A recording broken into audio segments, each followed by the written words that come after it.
Acha, welcome and assalamu alaikum guys. Now we're going to be doing 5054 paper 2 to May June 2022 section B. पिछली video में हमने section A किया था, इस video में हम सेक्शन बी करेंगे।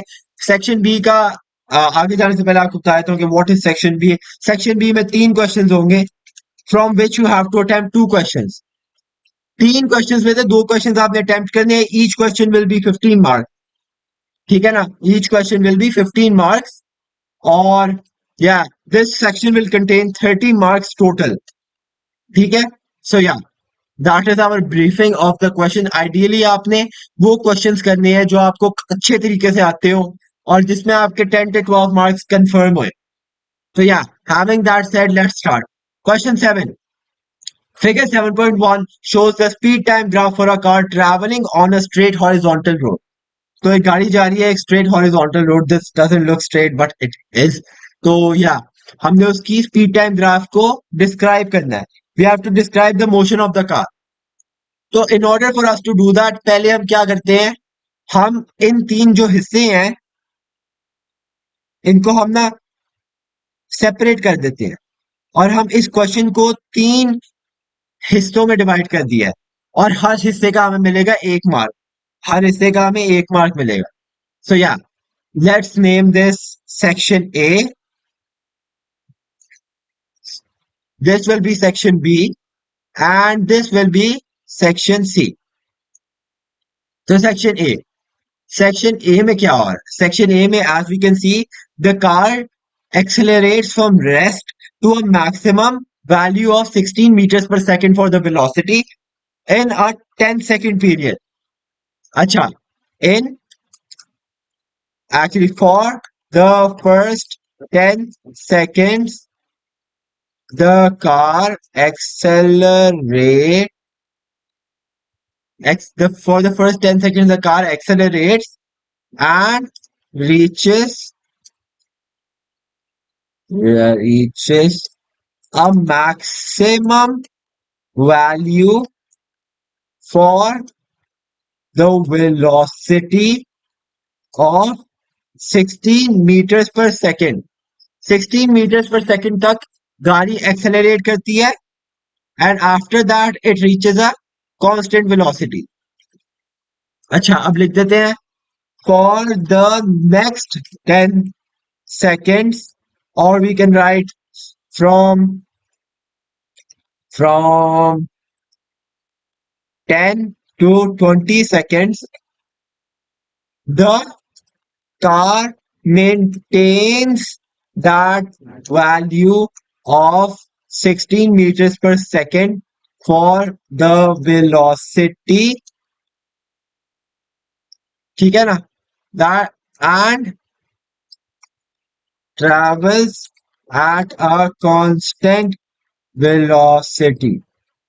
Well, you can write either one, और लिख देते हैं, इसी जगह और लिख देते हैं, और travels at a constant velocity, you can write either one, ठीक है ना। ये हो गया हमारा फर्स्ट पार्ट, ये हो गया हमारा second part. This is the second part and the third part will be for the next 4 seconds. यहां से यहां तक 4 सेकेंड्स बन रहा है, 4 सेकेंड्स, और you can write from 20 to 24 seconds the car decelerates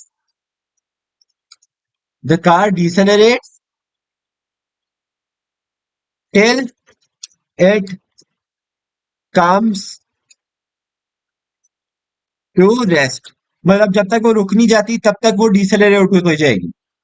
सो या you can write that. So I think that is a very explanatory question. I mean an answer. तो या आगे चलते हैं। 2. Using figure 7.1, calculate the distance traveled by the car during the 24 seconds of its motion. अच्छा, तो basically हमने speed time graph से determine करना है इसका डिस्टेंस ट्रैवल्ड। वो हम कैसे करेंगे?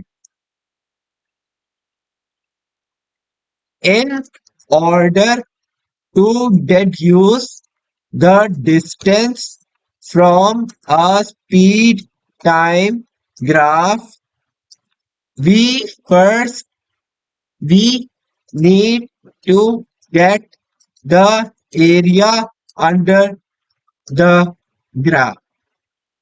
तो in order to get the distance from a speed time graph हमने ये सारा एरिया निकाल लेना है. ठीक है ना?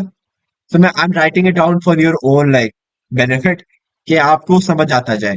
तो आपने इसका एरिया निकालना है. बस आपको पता होना चाहिए कि आपने इसका एरिया कैसे निकालना है. अब आप खुद सोचें आप इसका एरिया कैसे निकालोगे.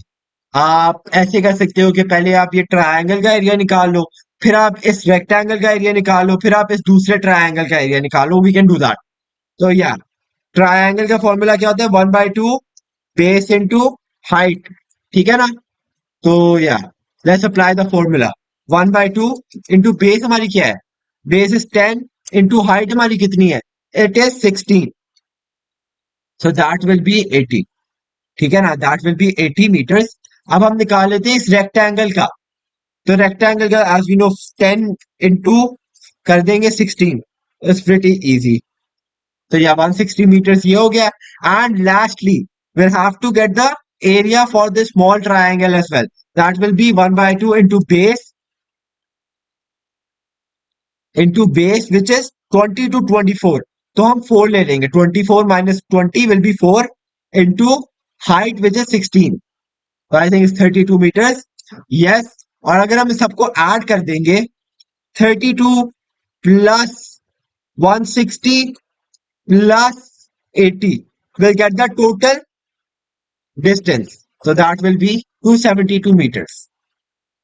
So yeah, very simple.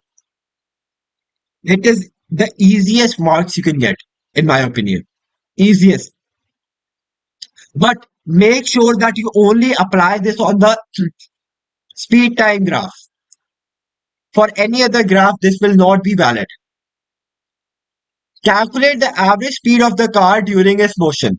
The average speed of the car will be calculated using the formula average speed is equals to total time divided by, total distance divided by total time. Very, very simple. This is the second easiest question. So yeah, this is very easy as well. So average speed will be calculated by total distance divided by total time. Total distance हमारे पास था 272. 272 और अगर हम इसको divide कर दें total time के साथ विच विल बी 24 तो we can get the total I mean the average speed. तो that will give us 11.333 meters per second. So yeah. अच्छा, a second car travels at a steady speed. It travels the same distance as the first car in the 24 seconds of the journey. On figure 7.1, draw the speed time graph for the second car. So वो हमें बोल रहा है कि we have to draw the speed time graph for the second car. But what the second car is doing के 0 second से मतलब शुरू से ही सेकंड कार एक कांस्टेंट स्पीड पे है and it travels the same amount of distance as the first car. But from the first second, it is traveling at a constant speed. And that constant speed must be 11.333 meters per second. हम इसको फिर से calculate कर सकते हैं by using the formula. ठीक है ना?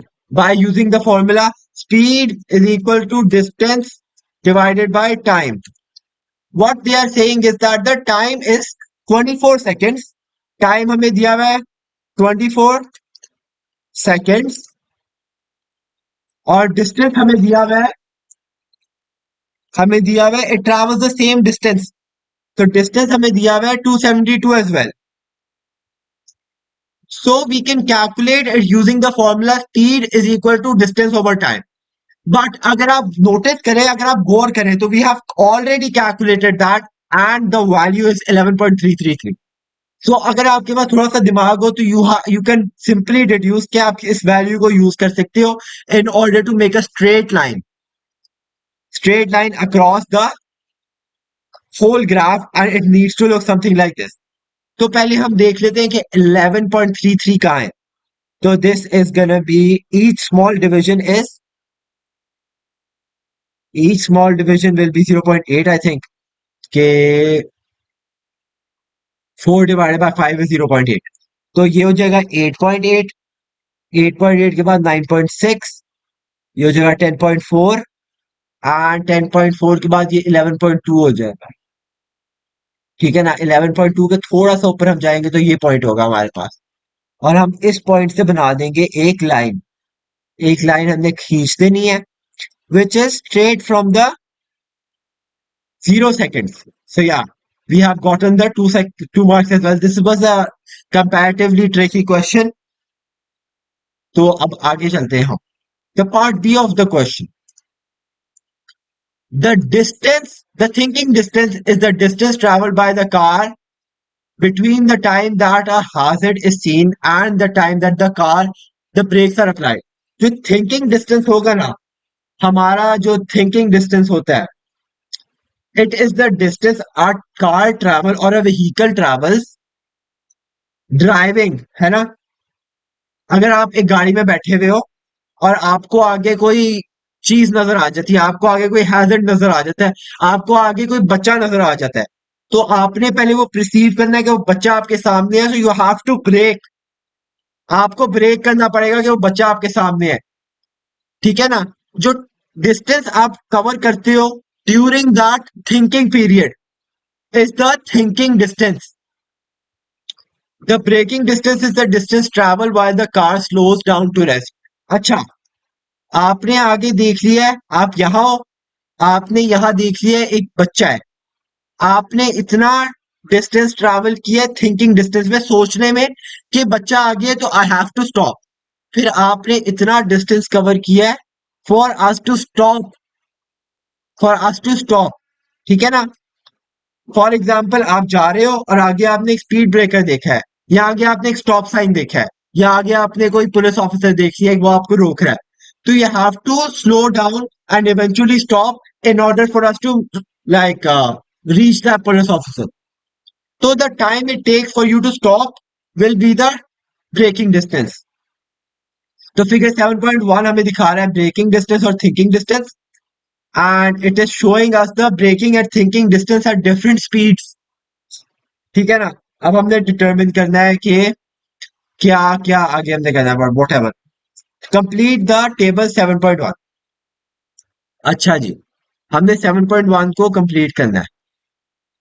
अच्छा, 7.1 में सिर्फ द हाली स्पॉट, द ओनली हाली spot is the thinking distance की थर्ड स्लॉट। ठीक है ना। उसमें हमें नजर आ रहा है कि पहले 9 था थिंकिंग डिस्टेंस, फिर 18 हुआ है, फिर हो गया x amount of thinking distance, फिर हो गया 36, फिर 45। As we can see a trend here.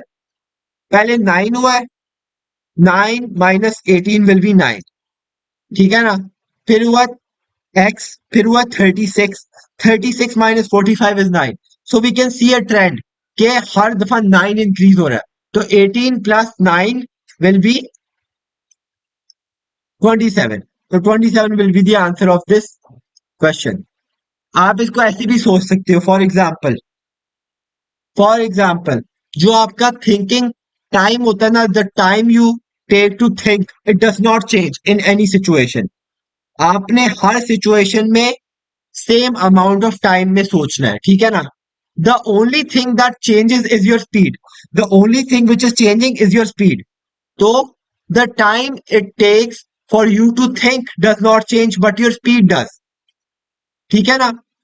सो अगर आप एक ज्यादा स्पीड पे होगे तो the distance it takes for you to process that thought will be more. तो या, let's move on and yeah, let's do part two. The time it takes for the driver to react to the hazard at a constant speed. Explain how this table shows this. अच्छा, तो basically हमें thinking distance दिया हुआ है और breaking distance दिया हुआ है, और हमने बताना है कि the time it takes for the driver to react to the hazard is constant. ये हम सिंपली कैसे वो कर सकते हैं, what you call it, determine, calculate. ये हम कर सकते हैं using the formula speed is equals to distance divided by time. Distance हमारे पास, स्पीड हमारे पास है, पहले वाली की कर लेते हैं, पहले वाली की हम कर लेते हैं। स्पीड है हमारे पास 20 is equal to distance which is 9 divided by time. Now keep in mind के वी हैव टू प्रूव के the amount of time it takes for us to think is the same in every situation. तो इधर हमारा time ऊपर चला जाएगा, 20 नीचे आ जाएगा, तो time is equal to 9 divided by 20. 9 divided by 20 will equal to 0.45 seconds. So for the first one, it takes us 0.45 seconds to think. आगे देखते हैं, 18 कर लेते हैं अब हम. 40 is equals to 18 divided by time. Let's do the same thing. Time ऊपर चला जाएगा और 40 नीचे आ जाएगा, तो time is equals to 18 divided by 40. 18 divided by 40 will be equal to 0.45 seconds. तो 0.45 seconds हमें फिर से वही आंसर मिल रहा है. आप खुद ही सोचें कि अगर आप एक रोड पे जा रहे हो और you have a speed of 20 kilometre an hour, और आप आगे एक चीज देखते हो, for you to perceive, for you to think कि वो चीज आगे खड़ी हुई है, it does not take you a different amount of time. आपको सेम टाइम लगता है for you to think that. The only thing which is changing is the speed you are travelling at. ठीक है ना? अगर आपका जो स्पीड होगा वो ज्यादा होगा, तो it will take you more distance for your thought to process, right? So yeah, these are the two calculations I have made, or you can say that each increase of 20 kilometers an hour result in a change of 9 meters increase in thinking distance. Each increase of 20 kilometers an hour will increase the thinking distance by 9 meters. The thinking distance is proportional to speed. ठीक है ना? So yeah, आगे चलते हैं. State what happens to the thinking distance and the braking distance when the driver is tired. जब driver थक जाता है, अच्छा जब आप थके होगे ना, तो आपको जो सोचने में टाइम लगता है दैट इज इंक्रीज्ड, है ना? आपको जो सोचने में टाइम लगेगा दैट विल बी इंक्रीज. तो लोगों की ना कॉग्निटिव एबिलिटीज चेंज हो जाती हैं एज यू गेट स्लीपी. आपको जो डिसीजन होते हैं लेने में टाइम ज्यादा लगता है, आपका दिमाग प्रॉपरली वर्क नहीं कर रहा होता, जो थिंकिंग डिस्टेंस होगा दैट विल बी इंक्रीज. ठीक है ना? It will be increase because आपको सोचने में टाइम ज्यादा लग रहा है ना? तो ये इंक्रीज हो जाएगा. But while the braking distance will not be changed, not change, because once you think, जब आप सोच लेते हो कि आपने ब्रेक लगानी है, you still gonna apply the same amount of pressure on the brake in order for us to stop, है ना? तो the braking distance will not change while the thinking distance will change. So yeah, that is gonna be it for the long ride of question number 7. I hope you understood that. अगर आपको नहीं समझ आया, make sure to comment and I will 110% reply to you in the comments. And एक और चीज, I have a short advertisement के जो मेरे टॉपिकल पास पेपर्स हैं ना, दोज आर आउट. अगर आपको टॉपिकल क्वेश्चंस करने में या आपको कोई स्पेसिफिक चैप्टर करने में मुश्किल हो रही है, तो you can check out my topical past papers. वो मैंने भला क्या किया है, मैंने अपने टॉपिकल पास पेपर्स बनाए, मतलब अपने टॉपिकल पास पेपर्स कंपाइल किए हैं, और उन पे हर वीडियो पे ना सिक्वेंशली एक, हर क्वेश्चन पे एक सिक्वेंशली वीडियो बनाई हुई है मैंने. तो फॉर एग्जाम्पल आपके पास एक चैप्टर में 20 क्वेश्चन है, तो अगर ये क्वेश्चन 1 है ना, तो इस क्वेश्चन 1 के साथ मैंने एक वीडियो बनाई हुई है, और उसके बाद ये क्वेश्चन 2 है, उसके साथ भी मैंने वीडियो बनाई हुई है. तो you won't ever have to worry about not knowing the past paper questions. So yeah, having that said, let's move on to question number 8. A. Figure 8.1 shows a ripple tank and the crest of the water wave that is produced in it. तो ये हमें ripple tank दिया हुआ है and these are the crest of the water waves. Crest क्या होता है? For example, ये आप समुंदर में हो and these are the waves you see. है ना? ऐसी ही होती है ना waves. So this will be the crest. तो yeah, The frequency of the water wave is 2 hertz and its amplitude is 3 millimeter. Calculate the number of crests produced in 1.5 seconds. Crest होता क्या है? So this is the crest. और अगर आप एक दूसरी ये crest लिया आपने और आप ये crest ले लो, that will be a wavelength. तो indirectly they are asking how many wavelengths have been produced, the number of wavelengths produced. Wavelength होती क्या है? Wavelength is two identical identical points from adjacent waves. ठीक है ना? It will be the two identical points, मतलब अगर आप ये वाला पॉइंट ले ले इस वेव पे और दूसरी वेव पे भी यही वाला पॉइंट ले ले, that will still be one wavelength. तो या let's do the question now. Rest of the question.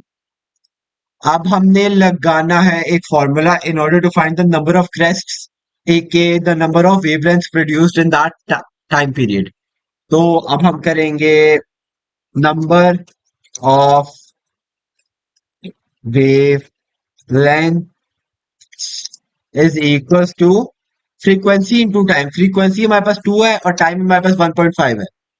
तो 1.5 into 2 will be 3. 3 will be the number of waves produced. आगे, the height of the wave is measured from the level of the undisturbed surface. मतलब जो mean point होता है, this is the mean point, जो बीच में एक line cut कर रही है the upper portion and the lower portion को. The height of the wave at one point is 0 at time t is equals to 0. तो वो बोल रहा है कि इस पॉइंट पे वेव की हाइट 0 है. तो हम यहां से यहां तक एक लंबी लाइन खींच देते हैं which will be the mean point. Draw a graph to show how the height of the wave at this point varies with time. So basically, what information do we have? We have the information that the amplitude of the waves will be 3. It will be 3 millimeters. तो यहाँ नीचे 3 जाएगा और ऊपर 3 जाएगा. The second information we have is that the total time is 1.5 and in that amount of time 3 waves produce हुई हैं. तो ध्यान से सुने, टोटल टाइम है हमारे पास 1.5 सेकेंड और उस 1.5 सेकेंड में हमारे पास 3 वेव्स क्रिएट हुई हैं. एक वेव होगी हमारे पास ऐसी, दूसरी वेव होगी हमारे पास ये और तीसरी वेव होगी हमारे पास ये. So that is how it will be drawn. So yeah, we have to draw that. So first of all, we have to draw 3 waves. So हर एक wave जो produce होगी that will be produced after 1/2 of a second. ठीक है ना, half of a second. तो यहां से हम यहां तक ऊपर जाएंगे, फिर यहां से नीचे आएंगे, फिर यहां से नीचे आएंगे और यहां से ऊपर जाएंगे. तो first of all first point will be here. एक सेकेंड, ये हम एक बना लेते हैं एक. First point will be here. The second point will be around at the 0.125 mark. 0.125 mark होना चाहिए and it should be in coordinates with the height. तो ये हमारे पास आ गया दूसरा पॉइंट. और फिर हमारे पास तीसरा पॉइंट आएगा back at the mean point. Mean line पे तीसरा पॉइंट आएगा और उसके बाद हमारे पास चौथा पॉइंट आएगा इन द नेगेटिव. तो ये हम चले जाते हैं with the 3.75 वाला mark which will be around here और उसके बाद चौथा आ जाएगा यहाँ. So that you can see will make a perfect wave. अच्छा, let's repeat the process. ये हमारे पास अगला पॉइंट आ गया है which will be around here. अगला इससे यहाँ, उससे अगला हमारे पास आ गया है यहाँ. At this point I'm just making estimates. ठीक है ना. So आप अपना बहुत केयरफुली करना.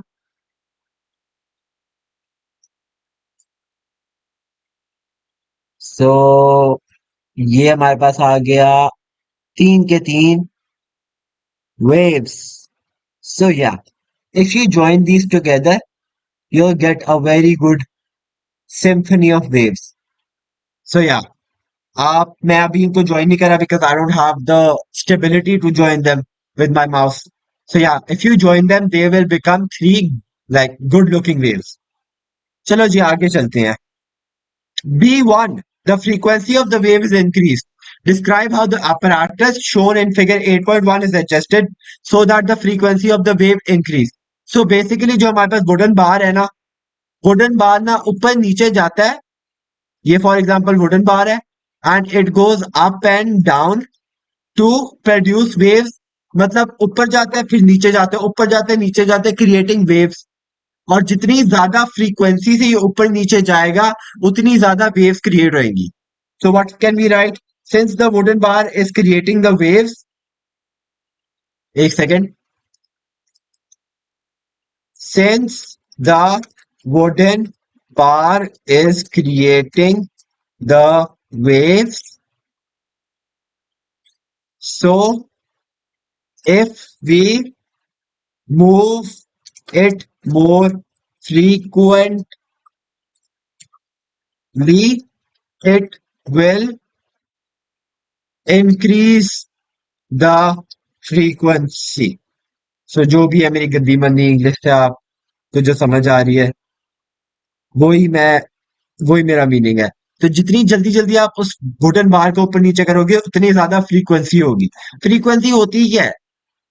लाइक फॉर एग्जाम्पल आपका एक स्टूडेंट है और आप उसको 10 सेकंड में 5 दफा चपेड़े मार रहे. Frequency will be the frequency will be the amount of चपेड़े आप मार रहे हो उसको पर सेकंड. तो in this case I am slapping him 0.5 times per second. अगर आपने फ्रीक्वेंसी इंक्रीज करनी है, मैं 20 दफा उसको चपेड़े मार रहा हूं पर 10 second, so that will B 20 divided by 10 and that will be 2 slaps per second. So yeah, that is frequency in simple language. चलो जी आगे चलते हैं. State what happens to the speed and the wavelength of the wave as the frequency increases. So जो speed होती है ना, the speed is primarily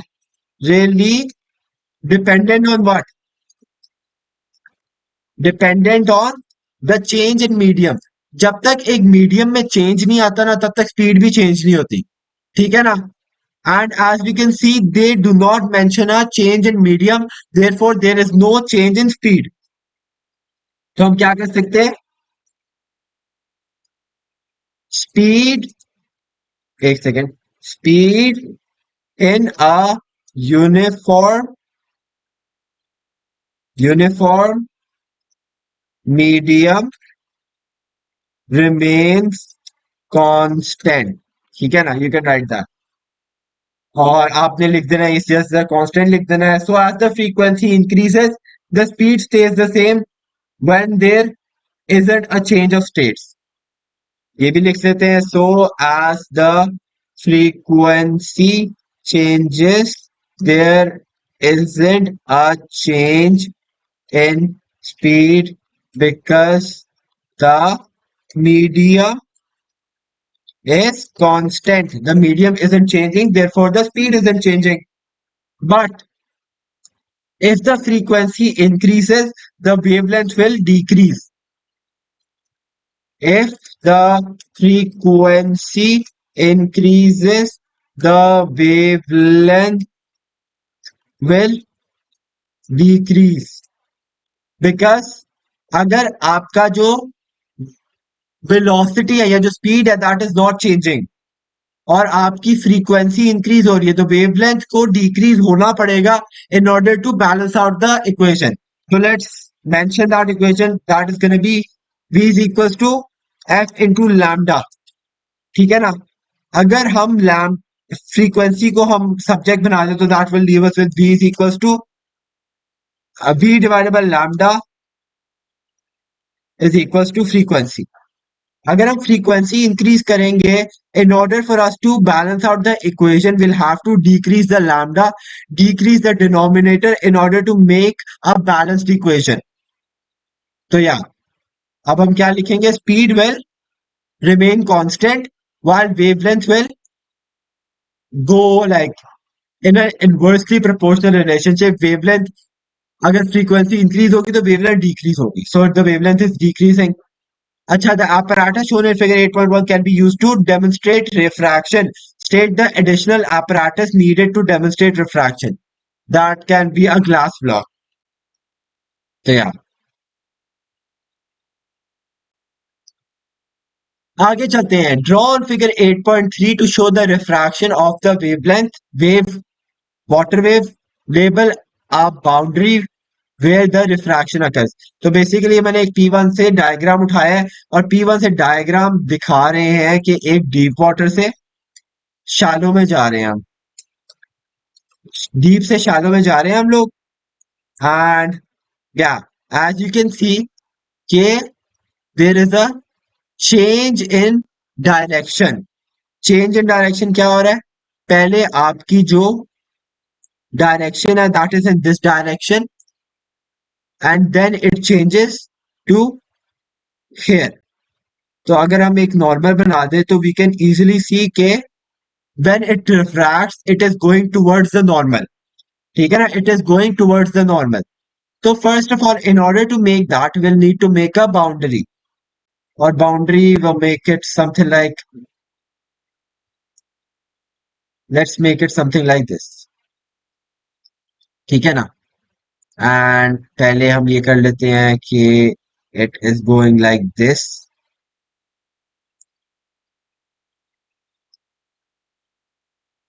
ठीक है ना? मैं जल्दी जल्दी में बना रहा हूँ. So don't worry, I won't waste your time. So yeah, पहले हमने ऐसे बना ली. And then after that, what we have to do is, we have to bend it towards the normal. So we'll have to bend it towards the normal. तो ये हमने कर दिया. एक सेकंड, पहले हम ये बना लेते हैं ऐसे, फिर हम इसको ऐसे कर देते हैं, फिर हम ये कर रहे हैं ऐसे,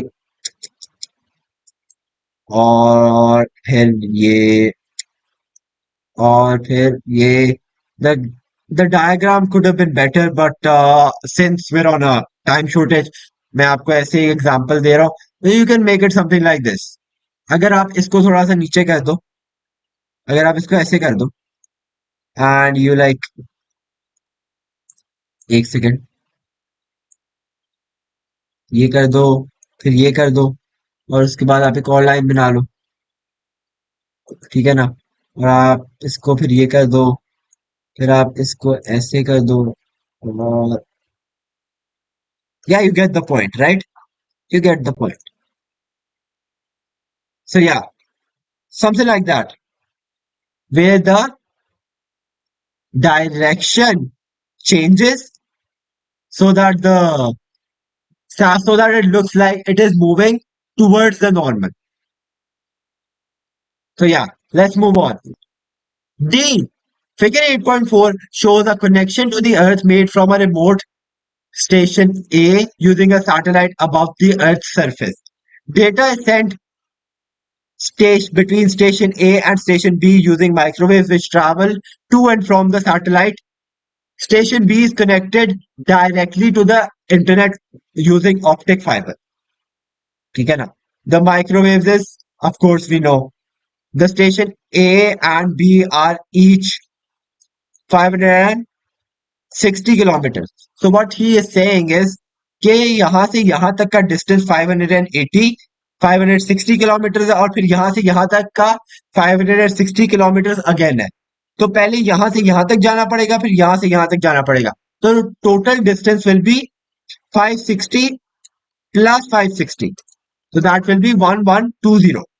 Calculate the time taken for data to travel from A to B. So basically what they're saying is, I'll explain it to you in a bit of detail. So for example, this is your Earth, this is your this is your station, और आपने यहाँ से data भेजा है, यहाँ से आपने data भेजा है, एंड यहाँ आपने उसको पहुंचाना है. तो पहले आप यहाँ से यहाँ तक का डिस्टेंस लोगे और यहाँ से यहाँ तक का डिस्टेंस लोगे, टोटल डिस्टेंस लोगे, and we have the speed as well, so we can calculate the time. So yeah, speed is equals to distance divided by time. Speed है हमारे पास 300,000 300,000 एक second sorry kilometre per second distance है हमारे पास 1120 kilometre तो we can easily apply the formula by rearranging this equation. If we rearrange this equation to make time the subject, आपने जब भी कोई वैल्यू निकालनी है ना उसका आपने जो गिवन वेरिएबल है उसको आपने क्या करना है उसको सब्जेक्ट बना देना है सब्जेक्ट बना दिए टाइम को सब्जेक्ट बनाएंगे तो स्पीड नीचे आ जाएगा टाइम ऊपर चला जाएगा तो distance divided by speed will give us the time distance हमारे पास 1120 है टाइम स्पीड हमारे पास है 300,000 that will give us a time of 0.0037 seconds. So that will be the easy answer. This is very easy for 3 marks. अच्छा जी, skip that ऊपर वाला part. State one property that the infrared waves and microwaves have in common. Very easy. They are both transverse, both in electromagnetic spectrum.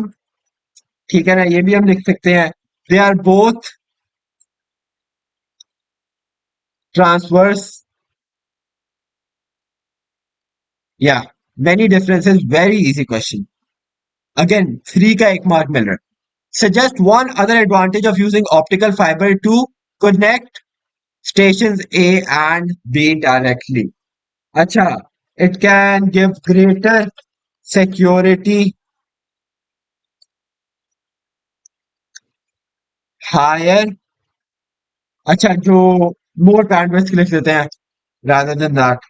Bandwidth ये भी लिख सकते हैं जो satellites होते हैं those are exponentially more expensive satellites I don't know this एक second satellites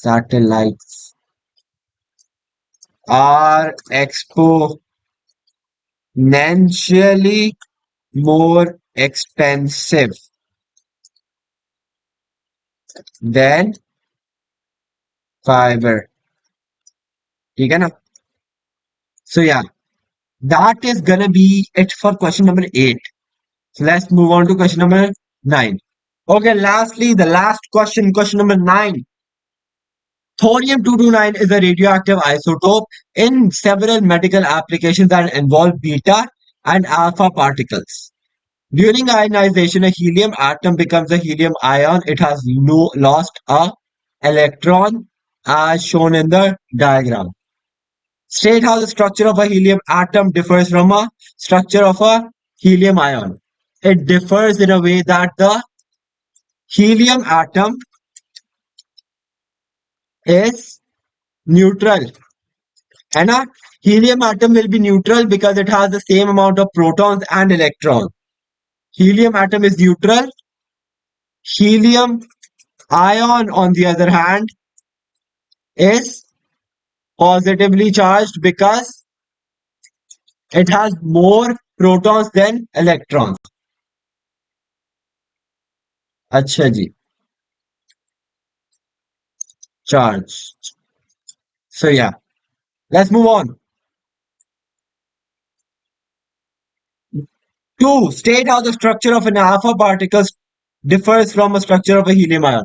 जो alpha particle होता है ना, it primarily looks like the core of a helium atom या ion. It looks like the nucleus of the helium atom. मतलब दो neutrons और दो प्रोटॉन्स होते हैं. While the helium ion has one electron, the alpha particle has 0 electrons. Helium ion has one electron. Alpha particle has none. So the alpha particle पे charge होगा, it will be +2. ये लिख लेते हैं +2 charge और जो हीलियम आयन पे होगा that will B +1 charge. So yeah, you can just write that, any of the two. चलो जी आगे चलते हैं. 3. A nucleus of thorium-229 decays by an alpha emission to a nucleus of an element X. पहले इसके ऊपर alpha emission हो रही है. The nucleus of X then decays to Y और उसके ऊपर फिर beta emission हो रही है. So I have already done the calculations. Actually, let's just remove them. I was just doing it to like confirm my answer. तो पहले alpha emission हो रही है, फिर जो प्रोडक्ट आया उसके ऊपर बीटा एमिशन हो रही है. So they are asking us to tell us the final number of protons and neutrons. So first of all, अगर थोरियम 229 में से अल्फा एमिशन हुई है तो हम ऊपर वाले से माइनस कर देते, नीचे वाले से माइनस कर देते. तो 229 माइनस 4 विल बी 225. तो ऊपर आ जाएगा 225, नीचे 229, नीचे 225, ऊपर 225 हो गया, नीचे आ जाएगा 90 माइनस 2, तो 88 हो जाएगा नीचे. अच्छा ये हो गया. अच्छा जब बीटा एमिट होगा ना, तब जो प्रोडक्ट बनेगा उसके अंदर एक प्रोटॉन ज्यादा होगा और एक न्यूट्रॉन कम होगा. ठीक है ना. whenever a beta emission takes place, the proton number goes up by 1 while the neutron reduces by 1. So if the neutron reduces and the proton increases, we can tell that there is no change in the atomic mass, while there is a change in the atomic number and the atomic number will go up by 1. तो y का proton number क्या होगा? 89. x का proton number क्या होगा? 88. और neutron कैसे निकलता है? Neutron can be calculated using the mass number minus the atomic number. Mass number 225 हो गया माइनस एटॉमिक नंबर 88 हो गया, दैट विल बी 137. इसका 137 आ गया है न्यूट्रॉन्स और एक्स के प्रोटॉन्स है 88. अगर हमने वाई के प्रोटॉन्स निकालने दैट विल बी 89. एंड अगर हमने वाई का न्यूट्रॉन निकालना है that will be calculated the same way, 225 minus 89. So that will give us 136. You don't need to mention the calculations, you just need to write the answer. So yeah, that is 4 marks. Like 4, 5, 6, 6 marks easily मिल गए हमें. Like without any effort. आगे चलते हैं. B.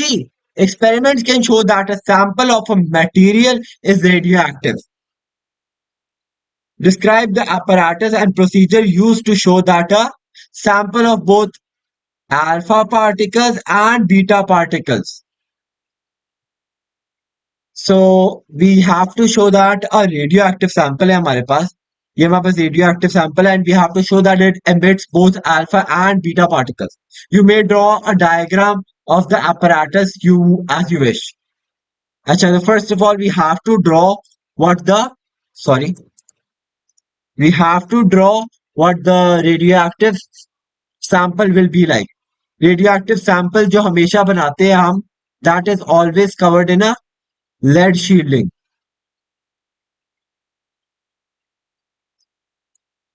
ठीक है ना. Lead से covered होता है.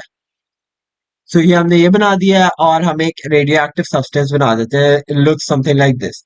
ठीक है ना. रेडियो एक्टिव सब्सटेंस या सैंपल. ठीक है ना. ये हो गया हमारा रेडियो एक्टिव सैंपल हो गया. चलो रेडिएशन डिटेक्शन के लिए हम क्या यूज करेंगे? हमारा सैंपल तो आ गया. डिटेक्शन के लिए क्या यूज करेंगे? डिटेक्शन के लिए हम यूज करेंगे जीएम ट्यूब. डिटेक्शन के लिए हमारे पास यूज होगा जीएम ट्यूब. जीएम ट्यूब को ऐसे बना सकते हैं, you can simply make a box and name it GM tube. GM tube. GM tube Geiger Muller tube होती है. ठीक है ना, एज यू माइट नो. अच्छा अब हमने टेस्ट कैसे करना है? टेस्ट हमने ऐसे करना है कि एज वी नो कि जो अल्फा पार्टिकल्स होते हैं those are gonna be stored by a piece of paper.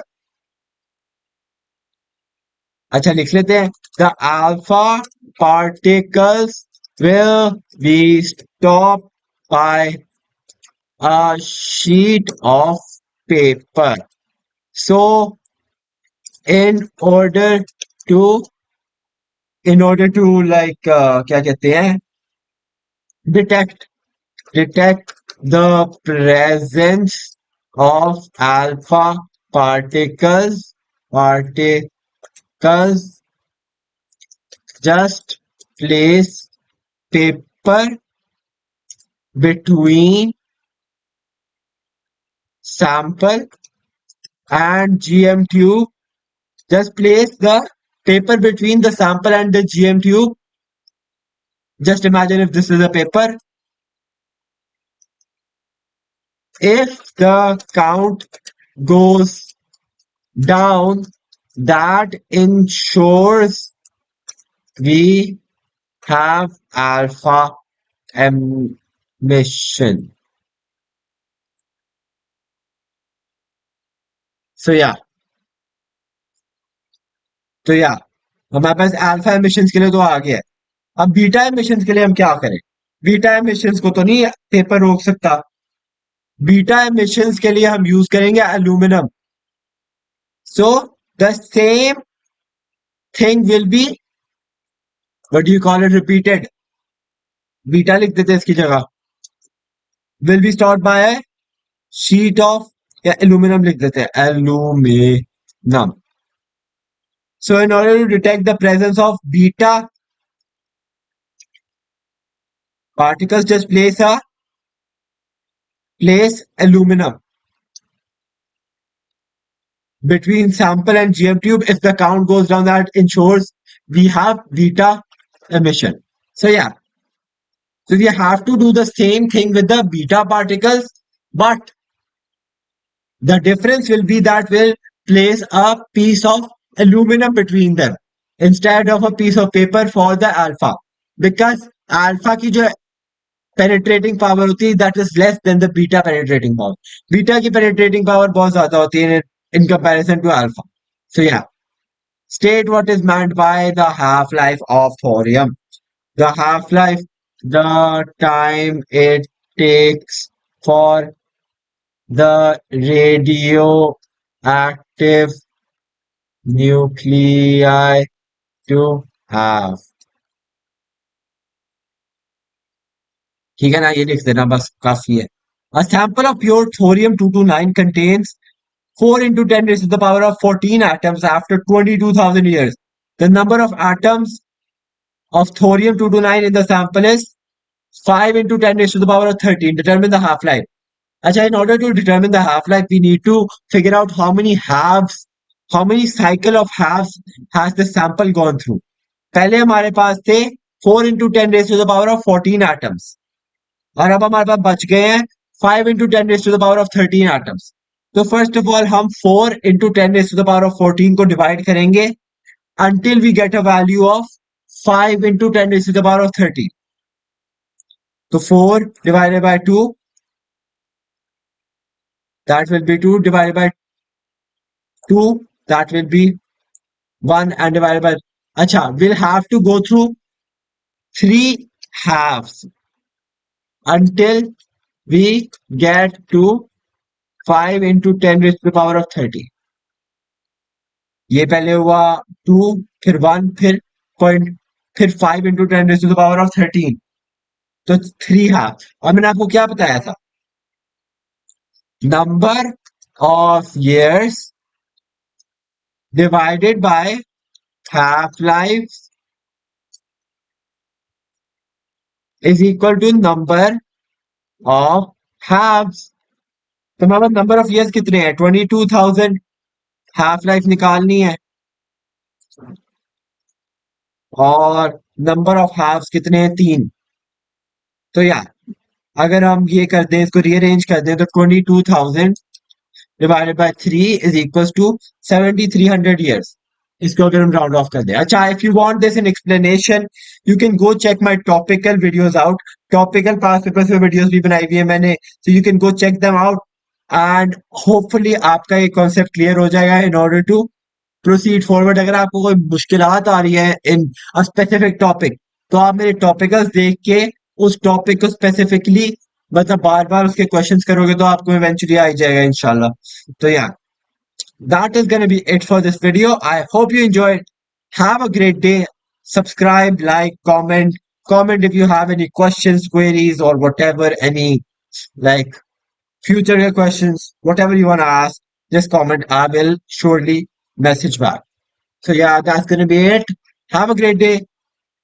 Like, subscribe, whatever. Allah Hafiz.